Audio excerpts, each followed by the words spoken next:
أعوذ بالله من الشيطان الرجيم بسم الله الرحمن الرحيم الحمد لله رب العالمين وبه نستعين وهو المعين وصلى الله على محمد وآل محمد اللهم صل على محمد وآل محمد. Alors pour cette cinquième session de notre atelier de réflexion coranique de cette année, on va continuer l'étude et l'exégèse de la sourate At-Tahrim, la sourate 66. Et aujourd'hui, on va étudier le verset numéro 3. Et pour cela, je vais demander à l'intervenant du jour, qui est Salim Amarsi, de lire les versets avant de nous faire part de sa réflexion, sa libre réflexion. On avait donné quelques pistes, quelques mots-clés pour ceux qui voulaient avoir plus d'indices. Assalamu alaikum wa rahmatullahi wa barakatuh. Wa alaykum assalam wa rahmatullahi wa barakatuh. Avant de commencer, j'ai juste un petit problème. Je ne sais pas comment faire. J'ai une toute petite fenêtre. Je fais comment pour avoir le plein écran? Parce que là, j'arrive pas à lire. Vous êtes sur PC, sur mobile? Mac. Mac. Un MacBook et je n'arrive pas du tout à afficher le plein écran. Bon, bah écoutez, c'est pas grave. On va se débrouiller comme ça. Sinon, on va perdre du temps. Je vais prendre le livre. Ça ira mieux. OK. Puis-je commencer? Vous pouvez. Très bien. Je vais donc lire le verset et j'ai choisi donc la traduction de Hamidullah révisée. Très bien.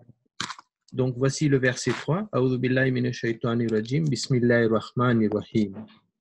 Lorsque le prophète confia un secret à l'une de ses épouses et qu'elle l'eut divulgué et qu'Allah l'en eut informé, celui-ci en fit connaître une partie et en passa sur une passa sur une partie. Puis, quand il l'en eut informé, elle dit « Qui t'en a donné nouvelle ?» Il dit « C'est l'omniscient, le parfaitement connaisseur qui m'en a avisé. » Voilà donc le verset. Et ce que je constate, c'est que déjà là, il y a 4 acteurs ou groupes d'acteurs. Il y a le prophète, il y a une de ses épouses.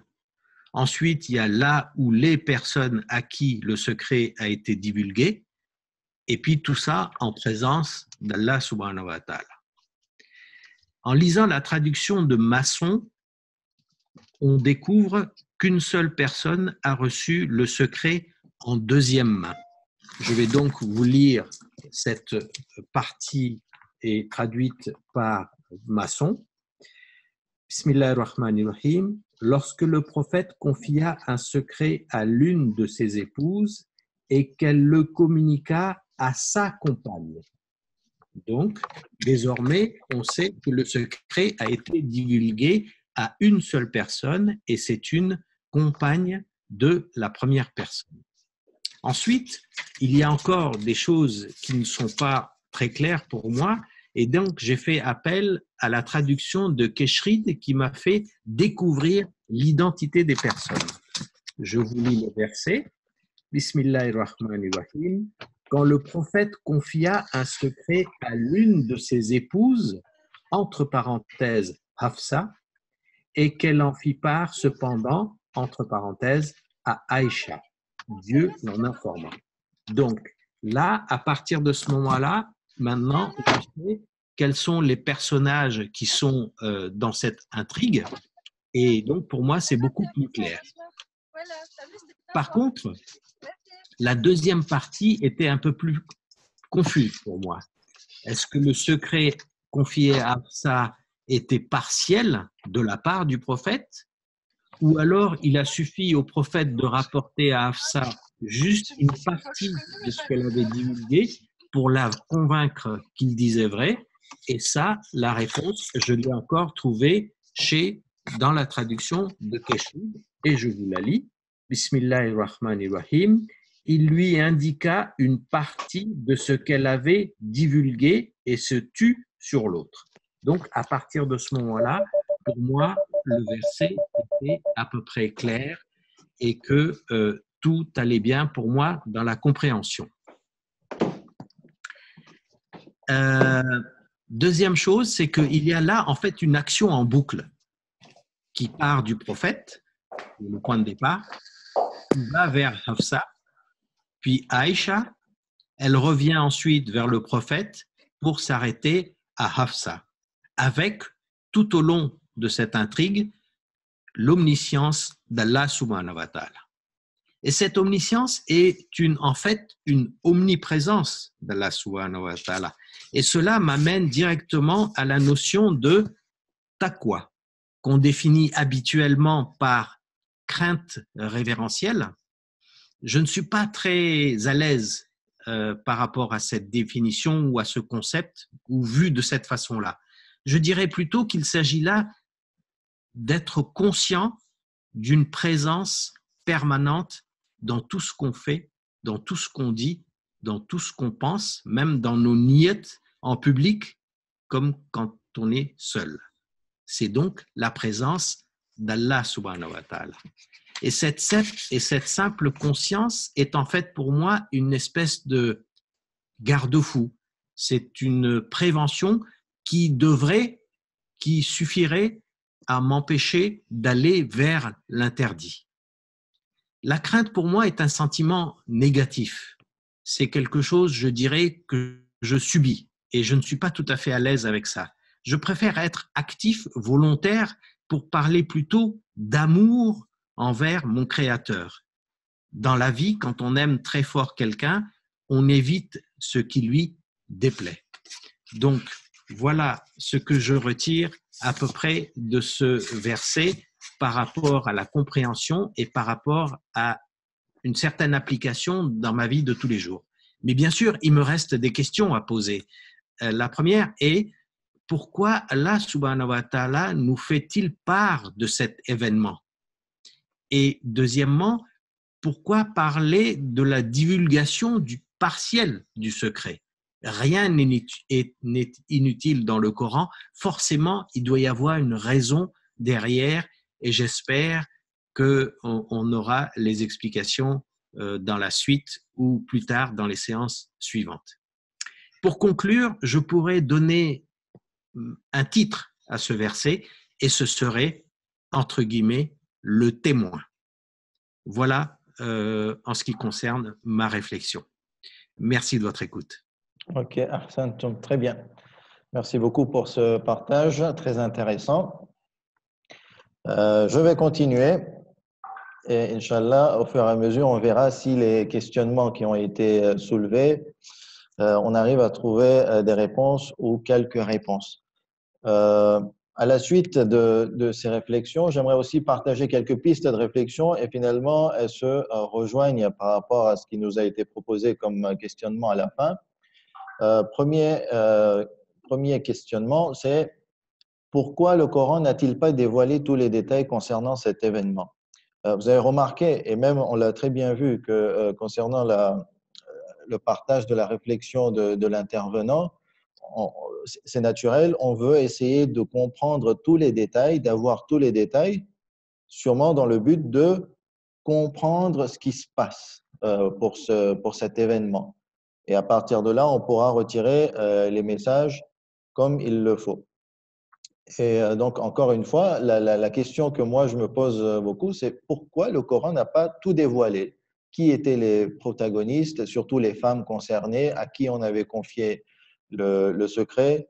Quelles étaient les conséquences exactes de cette divulgation de secret? Qu'est-ce qui allait encourir le prophète par rapport à cette crise à l'intérieur de son foyer? Quel était finalement ce propos confié et qui a été dévoilé à l'une des épouses? Est-ce qu'il a été dévoilé au-delà de l'une de ses épouses? Il nous manque beaucoup de détails. Pourquoi le Coran ne s'est pas, on va dire, focalisé ou pourquoi il ne nous a pas donné, on va dire, tous ces détails pour mieux comprendre finalement le verset et la sourate? Deuxième question que je me pose, pourquoi le prophète, et finalement c'est la même question que l'intervenant, ne dévoila qu'une partie de ce que Dieu lui informa et s'en abstint de révéler le reste? Quelle est on va dire, la sagesse, la philosophie de cet acte? Et troisième question, quels sont les messages?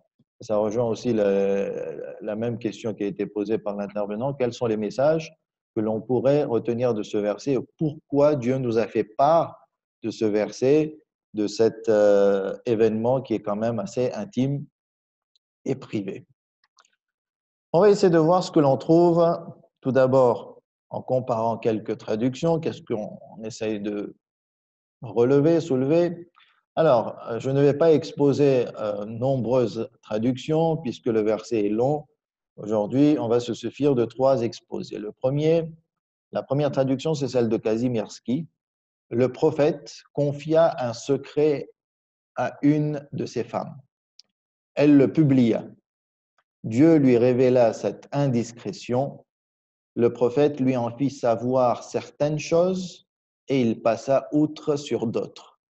Quand il le lui reprocha, elle lui demanda: Qui t'a donc si bien instruit? Celui, répondit Mohammed, à qui rien n'est caché. J'ai mis en surbrillance quelques termes que l'on va comparer avec d'autres termes pour les traductions qui viennent. Celle de Michon.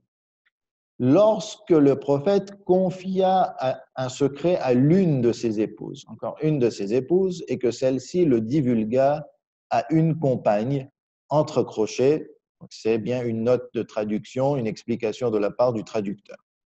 Dieu en informa le prophète qui communiqua à son épouse une partie de ce qu'il venait d'apprendre et tint le reste caché. Lorsqu'il eut parlé, elle s'exclama: Qui t'a donc informé? Il répondit: Celui qui m'a informé est l'omniscient, celui qui est instruit de tout. Dernière traduction exposée aujourd'hui, c'est celle de Fakhri. Je rappelle que Fakhri, c'est le seul chiite qui a traduit le Coran dans son intégralité, d'après mes connaissances.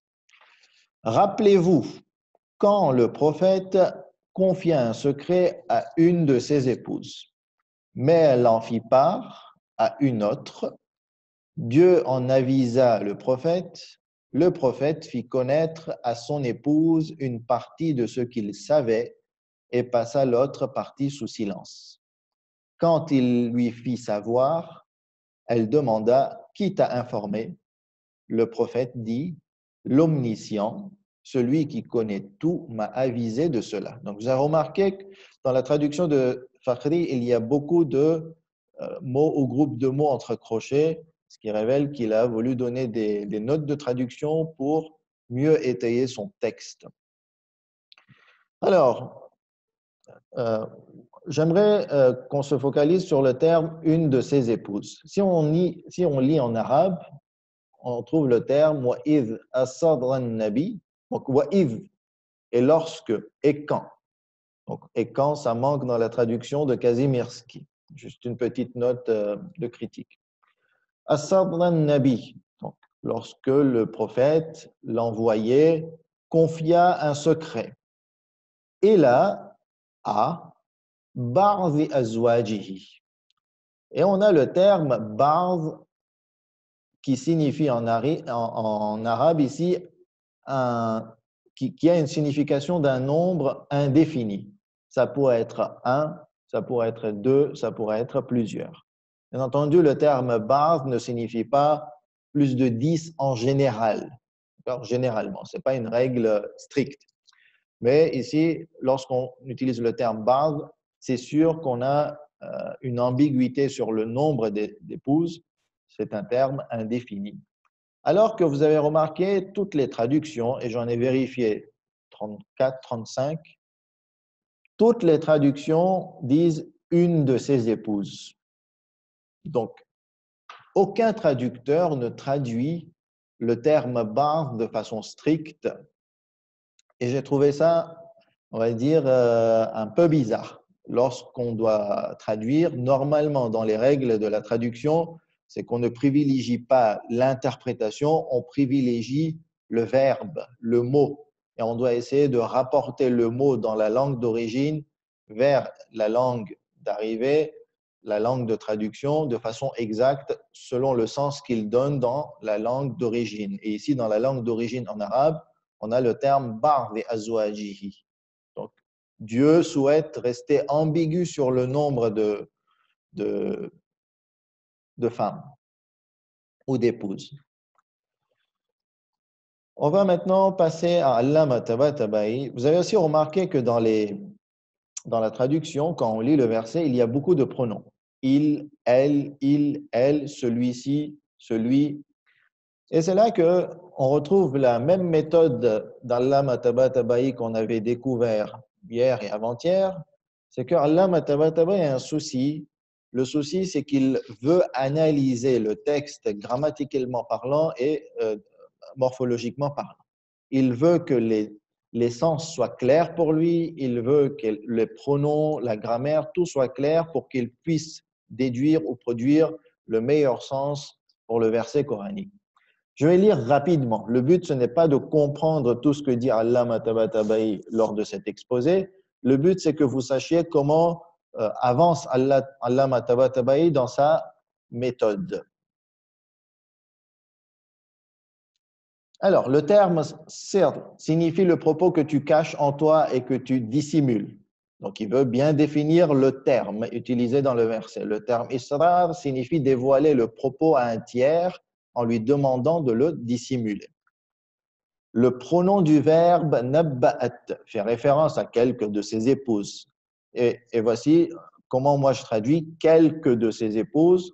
Le terme quelque de façon indéfinie existe en langue française et donc je trouve que c'est beaucoup plus cohérent de traduire ba'd azwajihi par quelques de ses épouses. Ensuite, il continue. Le pronom de bihi fait référence au propos que le prophète lui confia. Le pronom du verbe azharahu fait référence au prophète. Le pronom de alayhi se rapporte à la divulgation du propos secret.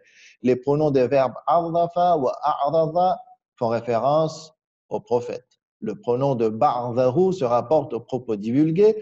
Enfin, le pronom démonstratif hadha fait référence au fait qu'elle eut divulgué le propos secret. Conclusion de Allama Tabatabai, il va s'arrêter après ce paragraphe. Finalement, la signification du verset est lorsque le prophète confia à certaines, indéfinies, c'est pas au pluriel, à certaines de ses épouses, entre tirets, donc explication, qui est ici Hafsa bint Omar ibn al-Khattab. Un propos en lui demandant de le garder secret et que celle-ci le divulgua à un tiers et révéla le secret contrairement à la demande qu'il lui avait faite. Et qu'Allah informa au prophète qu'elle l'avait divulgué à un tiers et avait révélé le secret. Il, c'est-à-dire le prophète, lui fit connaître une partie de ce qu'elle avait divulgué et renonça pour le reste.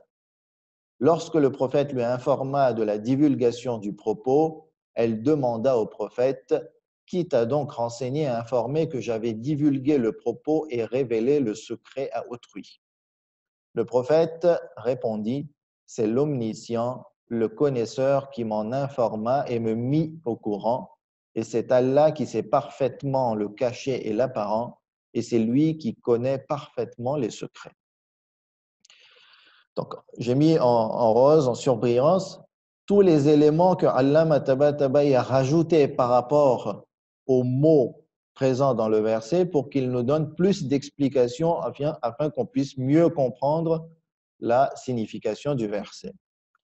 C'est là que lorsqu'on compare cette traduction, cette signification, on a quelque part plus de détails que par rapport à une traduction, parce que la traduction ne nous donne pas des détails comme à un tiers et révéla le secret contrairement à la demande qu'il lui avait faite. C'est vrai que c'est implicite dans la traduction, mais ici c'est explicite, c'est dit de façon plus claire et plus ouverte. Et Allama Tabatabai s'arrête là. Il ne va pas aller vers plus de développement, il se suffit de nous donner une traduction. Et c'est ce que fait finalement l'auteur de l'exégèse condensée. Regardons rapidement ce qu'il nous dit. Rappelez-vous que lorsque l'envoyé confia un secret à son épouse Hafsa, donc ici, il nous dit directement de qui il s'agit et qu'il s'agit d'une seule épouse. Donc, il sort du verbe du texte original et lui demanda de le cacher.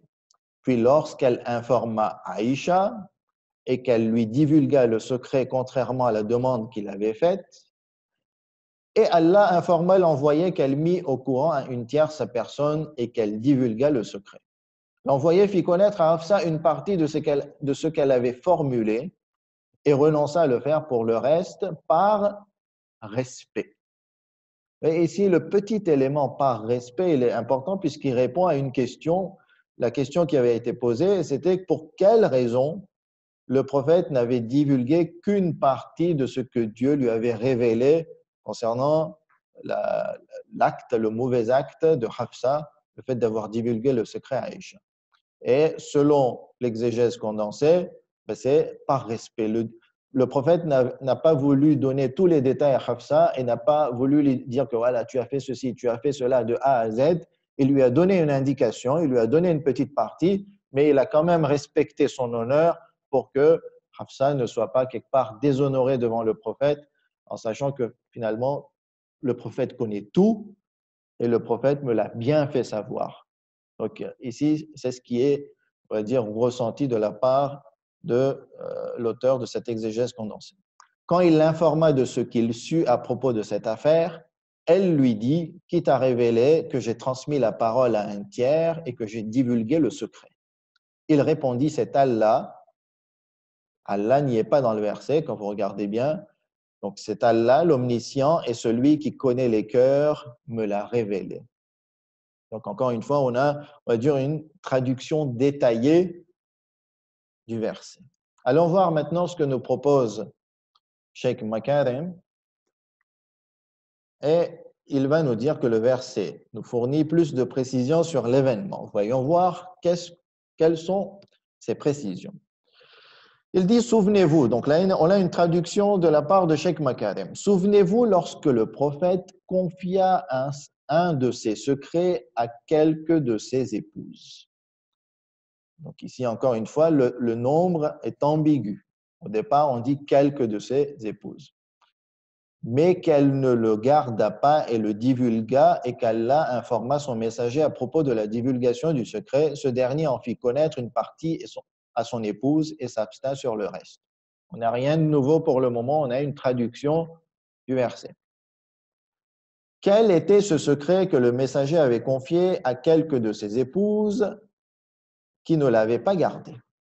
Donc là, on voit le souci de Cheikh Makarem, il veut rentrer dans quelques détails, le contenu du secret, et d'après ce que nous savons, ou nous avons dit à partir des circonstances de révélation des versets qu'on avait étudiés lors de la session numéro 2 ou 3, ce secret comportait 2 points. Le premier consistait à consommer du miel chez son épouse Zainab bint Jahash. Donc, le prophète avait révélé à Hafsa qu'il consommait du miel chez son épouse. Et le second consistait à s'interdire d'en prendre à l'avenir, c'est-à-dire son serment qu'il avait fait pour satisfaire ses épouses. Ce verset fait référence à Hafsa, protagoniste, l'épouse du messager, ayant divulgué son secret en le racontant à Aïcha. Informé de la divulgation du secret par révélation divine, le messager en fit connaître une partie à Hafsa et s'abstint du reste. Pour quelle raison? Pour que cette dernière ne soit pas plus embarrassée et ne ressente plus de honte. Il est probable que la première partie du secret concerne la consommation du miel et la seconde, le fait de s'interdire d'en consommer. On continue. Quoi qu'il en soit, lorsque le prophète avisa Hafsa de la divulgation du secret, quelle fut la réaction de celle-ci? Elle demanda, quitte à informer sur ce sujet, automatiquement, on se demande quelles sont les sources. Et Hafsa, elle est très, très étonnée puisqu'elle ne fait que révéler a priori le secret à sa compagne, à sa meilleure amie, de ce que l'on ressent, à Aïcha. Personne d'autre n'est informé. Elle est consternée, elle demande les sources et le prophète lui révèle, c'est Dieu. Il n'y a pas meilleure source, c'est Dieu, l'omniscient, le parfaitement connaisseur qui m'en a avisé. Et c'est bien sûr une très très belle leçon que nous donne Dieu et le prophète.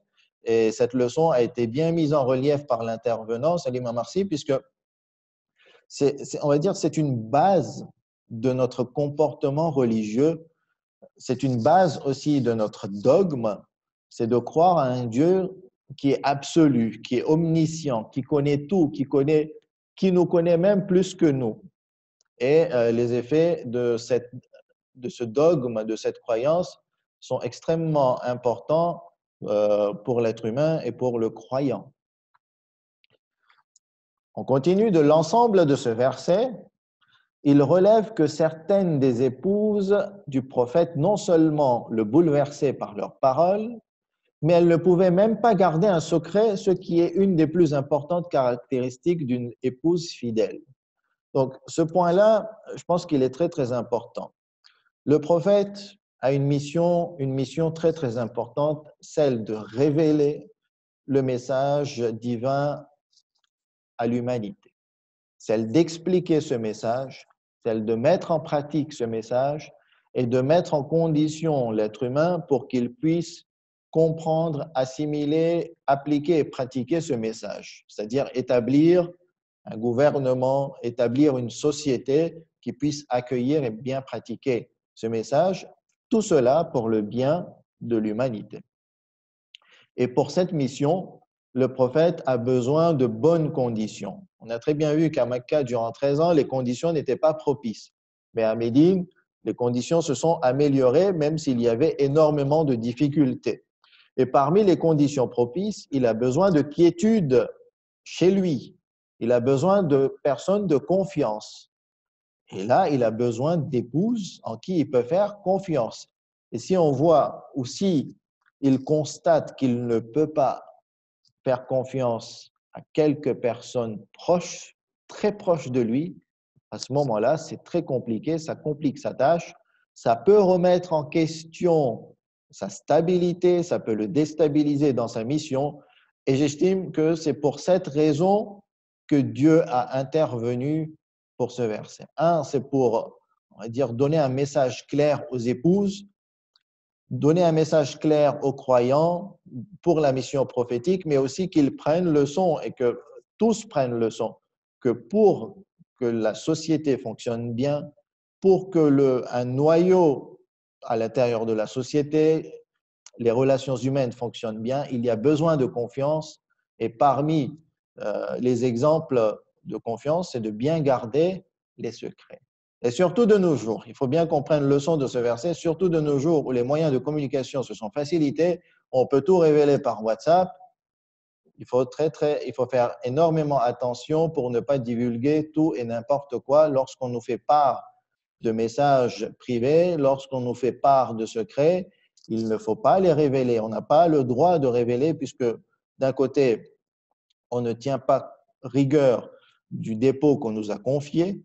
Cela est interdit par la religion, cela est interdit aussi éthiquement. On le ressent que cela n'est pas bien et cela peut engendrer différents problèmes et cela, quelque part, déshonore la personne qui nous a confié le secret. Donc, ce point-là est très, très important à chacun de nous d'aller faire plus de réflexion sur cette leçon à prendre afin que l'on puisse tous appliquer cela dans la vie de tous les jours. À l'inverse, le comportement du prophète envers elles, ces femmes, en dépit de tout cet agissement, était si majestueux qu'il ne voulait même pas mettre Hafsa dans l'embarras en lui faisant part de l'ensemble du secret, mais en l'informant seulement d'une partie. Donc ici, Cheikh Makarem révèle le caractère doux, le caractère bon du prophète envers ses proches dans l'interaction qu'il avait envers les gens et cette interaction très douce et très bonne avec ses proches ou avec les gens de la société, avec les autres, est très très bien révélée dans le Coran. On en trouve pas mal de versets et vous pouvez aller les chercher pour pouvoir vous inspirer, pour que l'on puisse nous en inspirer et appliquer dans la vie de tous les jours. Dernier point que nous fait part Cheikh Makarem, c'est la divulgation des secrets. Garder un secret est non seulement l'une des conditions d'être un vrai croyant, mais cela fait simplement partie de la dignité d'une personne. Cela a plus de signification quand il s'agit de proches amis et d'un époux, parce que ça peut saper la confiance à l'intérieur des relations et c'est très, très dangereux si on ne fait pas attention dans la préserve des secrets. Dans les versets ci-dessus, nous avons lu comment Dieu avait gravement blâmé et réprimandé certaines épouses de son messager pour avoir justement divulgué son secret. On termine avec un récit, un hadith de l'imam Ali alayhi salam. Tout le bien du monde et de l'au-delà réside dans ces deux choses, garder un secret et l'amitié avec les bons. Et tout le mal réside dans ces deux choses, divulguer les secrets et l'amitié avec les mauvais. Un hadith que l'on retrouve dans Safinatul Bihar. Bon, voilà en bref l'exposé de ces trois exégèses. On va terminer en rappelant que demain nous aurons notre 6e session, à lire le verset 4, à réfléchir, questionner le verset, retirer les principales idées et comme piste de réflexion, porter un préjudice au prophète, le déstabiliser. Qu'est-ce que ça peut engendrer? Il y a des versets, si vous avez le temps, essayez d'aller chercher ces versets et on verra ce que nous font part Cheikh Makarem, Allama Tabatabai et Dr Mustafa Faraj dans leur exégèse. Wa sallallahu ala Muhammad wa ali Muhammad.